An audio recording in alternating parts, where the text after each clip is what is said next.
कि एक तो धर्माधिकारी के सामने बोलना, दूसरा प्रधानमंत्री जी के बाद बोलना, तीसरा उन विद्वानों के सामने बोलना जो इस मंच से समाज के लिए धर्म क्या है और धर्म के प्रति निष्ठा क्या होती है और धर्म के प्रति धर्म क्या होता है, इसकी जो व्याख्या विद्वान करने वाले हैं उनके सामने बोलना अपने आप में किसी चुनौती से कम नहीं, जो उससे भी बड़ी चुनौती है वो इस बात की कि जब हेगड़े जी ने मेरे परिवार की यहाँ व्याख्या की, पिता पंजाबी, माँ बंगाली, पति पारसी, तो पीछे से हेगड़े जी किसी ने ये पृष्ठ मुझे थमाया जिसमें कहा है कि पंजाबी, पारसी, बंगाली तो बोल लेते हो, थोड़ा कन्नड़ भी बोल दो।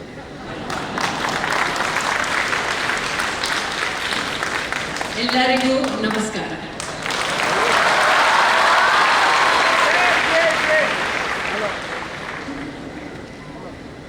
एक दिव्य आयोजन भगवान शंकर को समर्पित, उनके परिवार के इर्द गिर्द घूमता। हेगड़े जी ने सत्य कहा कि एक कश्मकश जब चुनाव का बिगुल बजता है तो हर राजनेता के सामने, राजनीतिक कार्यकर्ता के सामने रहता है कि युद्ध की भूमि छोड़कर पूजन की भूमि पर आना ये कितना संभव है। लेकिन जब बुलाने वाले स्वयं महादेव हो, जब आदेश देने वाली स्वयं पार्वती मां और जब धर्म के अधिकारी स्वयं पथ का संचालन करते हो, तो मैं क्या चीज हूं। कैबिनेट में भी सबसे छोटी हूं और मंच पे भी सबसे छोटी हूं। मेरा आना ये मेरे भाग्य का संकेत है। इस मंच से आज जब कार्यक्रम की शुरुआत हुई तो साक्षात सरस्वती के रूप में कुछ बेटियों के स्वर से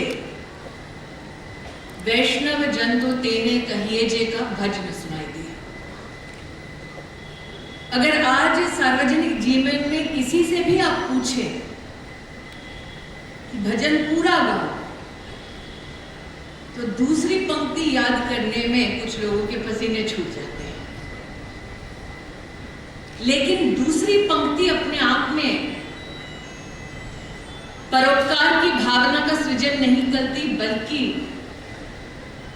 अभिमान को प्रभु के द्वार पर कैसे अर्पित कर, त्याग कर प्रभु को प्राप्त करने का नियम व्यक्ति अपने जीवन का बना सकता है। ये दूसरी पंक्ति उसका एक बहुत बड़ा उदाहरण है।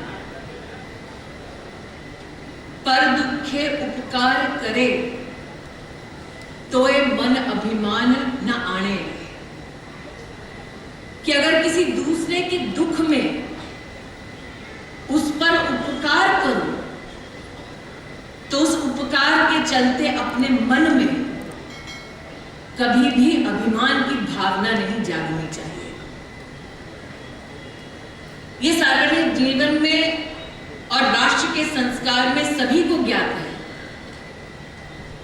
कि महात्मा गांधी जी का सबसे प्रिय भजन है। लेकिन हेगड़े जी अगर आपके जीवन को कोई देखे तो ये एक पंक्ति आपके जीवन का सार है। आपने कितनों के दुख में अनगिनत उपकार किया होगा, लेकिन ये संस्कार है महादेव का, कहीं ना कहीं आशीर्वाद है कि आपने उस उपकार को सेवा का भाव दिया, सेवा के रूप में देखा। और अगर आज सर्वधर्म सम्मेलन में जो नौजवान पीढ़ी यहां बैठी है वो अगर कोई सीख लेकर जा सके तो वो ये कि दुख की घड़ी में अगर कहीं ना कहीं किसी पर उपकार करने का मौका मिले तो उसे प्रभु की सेवा की दृष्टि से निश्चित रूप से देखा। प्रभु कब किस वेश में अपने आप को हमारे सामने उपस्थित कर देंगे, ये कोई भी इंसान नहीं जानता। लेकिन भगवान स्वयं विद्यमान होते हैं धर्म के पथ पर, कभी ना कभी परीक्षा ले। बचपन से हमें सिखाया जाता है, अगर ये गलत करोगे तो दंड भगवान देगा। उस भगवान को कभी किसी बच्चे ने देखा नहीं होता, लेकिन कहीं ना कहीं बच्चे के मन में विश्वास निश्चित रूप से होता है, जो ना देखा, ना जिसे छुआ, ना कभी सुना। उस प्रभु का डर बच्चे के मन को कभी ना कभी शरारत करते वक्त सताता है। दंड के इन शब्दों का प्रयोग करने वाली मां ने भी कभी साक्षात भगवान को नहीं देखा होगा। अगर पिता दंड की बात करता है तो पिता ने भी नहीं देखा। लेकिन सभ्यता, समाज की हमारी और संस्कार ऐसे हैं कि हम जानते हैं कि सृष्टि के रचनाकर्ता कहीं ना कहीं तो विद्यमान है, दिनचर्या देखते हुए हमारे।